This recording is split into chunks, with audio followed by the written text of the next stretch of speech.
Grammy winner Darrell Thorp has engineered records for hundreds of artists, including Beck, Radiohead, and Paul McCartney. In this Puremix.net exclusive, learn how Darrell uses simple tweaks in combination with bold creative decisions to craft a mix that stays true to an innovative artist's vision. Watch as he mixes a song from scratch by indie pop artist Future Elevators and teaches you not only his unique in-the-box mixing workflow, but also dozens of useful mixing tips and tricks to apply to your mixes. I don't high pass. I just let that natural, beautiful, low-end rumble, let it live.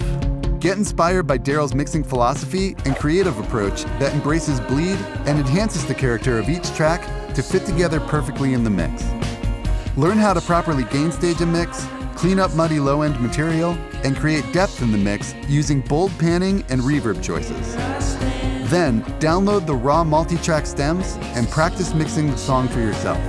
See how Grammy-winning engineer Darrell Thorp mixes an indie pop song only on Puremix.net.